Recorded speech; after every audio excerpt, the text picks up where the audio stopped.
महाशिवरात्रि। हम सब जानते हैं कि ये शिव की रात्रि है, लेकिन क्या कभी आपने सोचा है कि इसे दिन क्यों नहीं रात्रि क्यों कहा गया? क्योंकि रात्रि प्रतीक है गहन विश्राम का, शून्य का और उस अंधेरे का जहां से सब कुछ जन्म लेता है। लेकिन हम में से अधिकतर लोग इस रात्रि का अर्थ सिर्फ जागना समझते हैं, यानी पूरी रात ना सोना। मगर शिव सूत्र कहता है सिर्फ आंखों का खुला होना जागना नहीं है। असली जागना तब है जब आप अपने भीतर की उस नींद को तोड़ दें जिसमें आप जन्मों से सोए हुए हैं। हम चलते फिरते काम करते हुए भी सोए हुए हैं। हम एक मशीन की तरह, एक रोबोट की तरह जी रहे हैं। हमारा पूरा जीवन जन्म से लेकर मृत्यु तक सिर्फ इसी बेहोशी में बीत जाता है और हमें पता भी नहीं लगता। जीवन के अंत में सिवाय पश्चाताप के कुछ और हाथ भी नहीं लगता।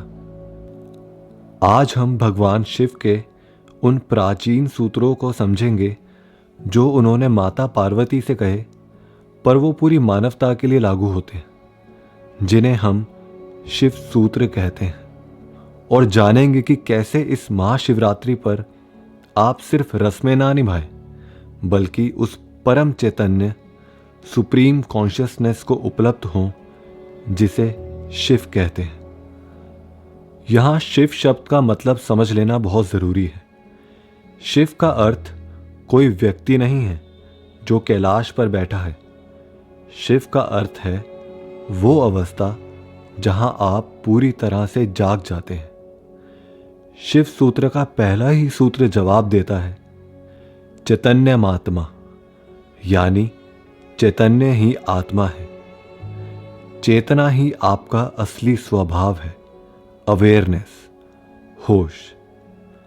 भगवान शिव एक जागे हुए व्यक्ति थे और कैसे आप भी इसी जागरण को उपलब्ध हो जाए, कैसे आपका भी होश पड़ जाए, उसी को शिव ने इन सूत्रों में समझाया है। जरा अपनी जिंदगी को गौर से देखिए।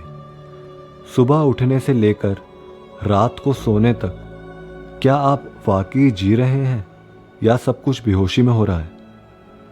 जब आप किसी से गुस्सा होते हैं, क्या आपने चुनकर गुस्सा किया या वो बस एक बटन दबने जैसा था?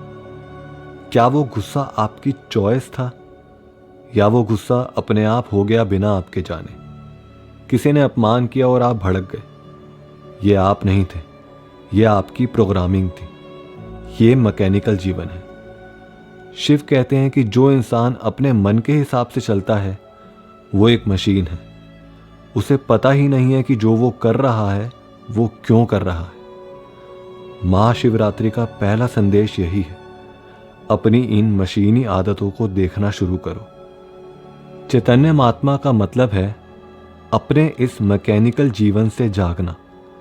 इसका मतलब है अपने हर कृत्य के प्रति होशपूर्ण होना, अपने हर एक्शन के प्रति अवेयर होना।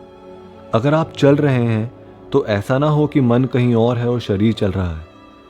जब आप चलें तो देखें कि पैर चल रहे हैं और आप उन्हें चला रहे हैं। अक्सर ऐसा होता है कि हम पूरी गली पार कर जाते हैं और हमें पता ही नहीं लगता कि हम चलकर यहां से वहां पहुंच गए। जब हम गली पार कर जाते हैं तब हमें ख्याल आता है कि अरे, हम इतना चल दिए। अगर आप खाना खा रहे हैं तो स्वाद के प्रति जागिए। जैसे ही आप रोटी का निवाला तोड़ें और मुंह में डालें तो एक एक एक्शन के प्रति होशपूर्ण हों कि आपने निवाला तोड़ा, मुंह में डाला और अब आप चबा रहे हैं। लेकिन अक्सर हम इसका उल्टा ही करते हैं। हम खाना तो खा रहे होते हैं लेकिन साथ ही साथ मोबाइल में भी खोए होते हैं। टीवी चल रहा होता है या हम किसी से बात कर रहे होते हैं और बस खाना कब खत्म हो जाता है हमें पता ही नहीं लगता।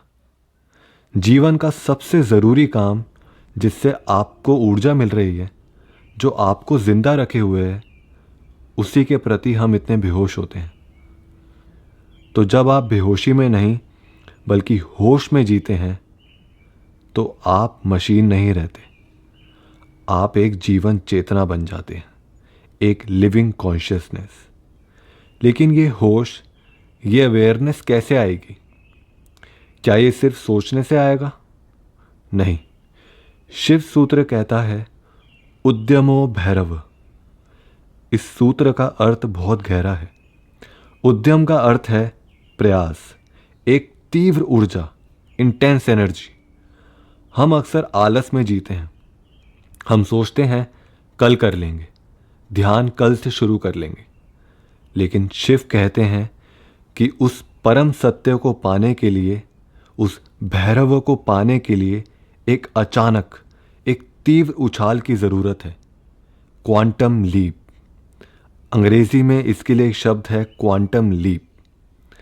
इसे एक उदाहरण से समझते हैं। एक बार एक वैज्ञानिक ने एक मेंढक पर प्रयोग किया। उसने मेंढक को एक पानी के टब में रखा और पानी को धीरे धीरे गर्म करना शुरू किया। इतना धीरे गर्म किया कि मेंढक को पता ही नहीं लगा कि पानी का तापमान बढ़ रहा है। धीरे धीरे तापमान बढ़ता रहा, लेकिन मेंढक उसी पानी में मज़े से बैठा रहा। उसे लगा सब ठीक है, और एक पॉइंट पर पानी इतना गर्म हो गया कि मेंढक की चेतना खो गई और उसकी मौत हो गई। लेकिन वहीं दूसरी ओर उसी वैज्ञानिक ने एक और मेंढक पर प्रयोग किया, पर इस बार पानी एकदम उबलता हुआ था।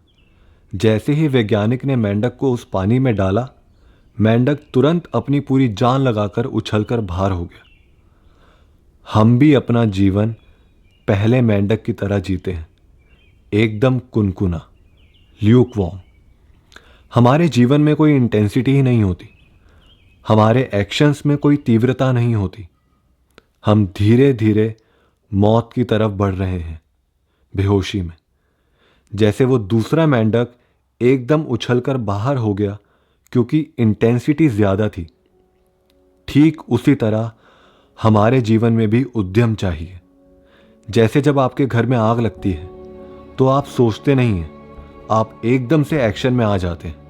आपका सारा आलस, सारी नींद गायब हो जाती है, आप पूरी तरह अवेयर हो जाते हैं। बस वही तीव्रता, वही इंटेंसिटी अपने भीतर लाने की ज़रूरत है।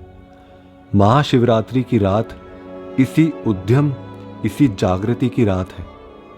बाहर दिए जलाने से कुछ नहीं होगा जब तक भीतर होश का दिया ना जले।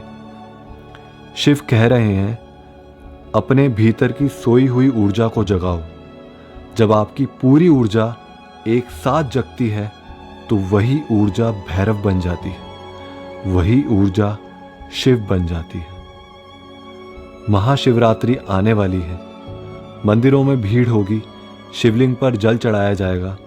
ये सब सुंदर है, लेकिन अगर आप वहाँ भी मशीन की तरह गए, लाइन में लगे, जल चढ़ाया और घर आ गए, बिना एक पल भी रुके, बिना अपने भीतर झांके, तो आप शिवरात्रि से चूक गए। इस बार शिवरात्रि पर एक संकल्प लें, संकल्प जागने का।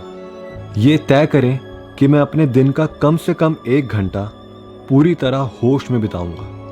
चाहे मैं कुछ भी कर रहा हूं, मैं जानूंगा कि मैं हूं। या तय करें कि पूरे दिन में कुछ कुछ क्षण, जब जब मुझे याद आ जाए, मैं अवेयर हो जाऊंगा, मैं अलर्ट हो जाऊंगा अपने एक्शंस के प्रति, अपने थॉट्स के प्रति और अपने चारों तरफ जो भी कुछ हो रहा है। मैं जानूंगा कि ये सब हो रहा है और मैं देखने वाला हूं। तो शिव सूत्र हमें यही सिखाता है, चैतन्य महात्मा, आप शरीर नहीं हैं, आप होश हैं। उद्यमो भैरव। अपनी पूरी ऊर्जा के साथ जागना ही शिव को पाना है। जब आप इस होश के साथ जिएंगे, तब आप समझ पाएंगे कि ओम नमः शिवाय सिर्फ एक मंत्र नहीं, बल्कि आपके भीतर की गूंज है।